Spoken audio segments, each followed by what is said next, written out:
สบายดียามมื้อเช้าพี่น้องปองปลายเบิ่งกระปุกคนไปผ่านไปฝากกดไลค์กดแชร์เป็นกำลังใจให้เด้อวันนี้เฮากับพาพี่พาน้องเฮามารอทงรอทาเบิ่งเขากำลังพอเหมาพออันนี้แหละ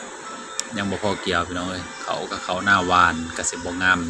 ซัมโมผู้ดำผู้ยอดเนาะผู้ยอดท่านปกติหน้าข่อยก็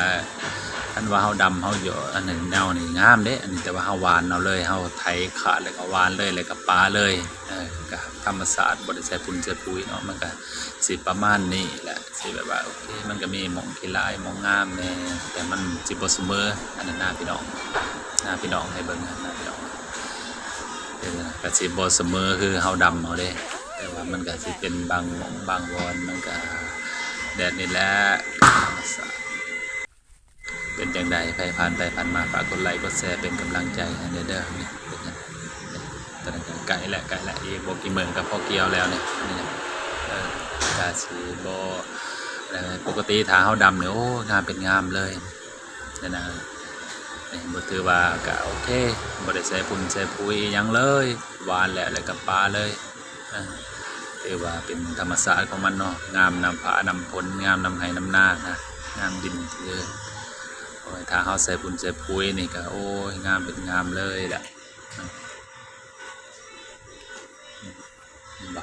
อันนี้ถือว่างามอันนี้งามแน่จักหน่อยนึงเห็นบ่ให้เบิ่งโอ้ท้องฟ้าปลอดโปร่งแจ่มใสโอ้ยคือสิบ่ตกดอกฝนก็ได้แดดสิอ่อนๆจักหน่อยซะเป็นจังได๋พี่น้องเห็นแล้วพี่น้องเบิ่งแล้วเป็นจังได๋มันก็งามโอเคเป็นจังได๋นะดีบ่เป็นจังได๋งามบ่พี่น้องงามบ่ค่อยว่างามอยู่เนาะเด็กอันนี้ก็งามอยู่จักหน่อยนึงเป็นบ่งามบ่ไอ้เนาะแต่ว่าข้างทางเบิ่งนั้นเป็นหน้าพี่น้องเด้อเบิ่งข้างทางนั้นเป็นหน้าข่อยแล้วจำนี้แหละพี่น้องคลิปหน้าพอกันใหม่ฝากกดไลค์กดแชร์เป็นกำลังใจมาเบิ่งป่ากำลังลงจอบ๊ายบาย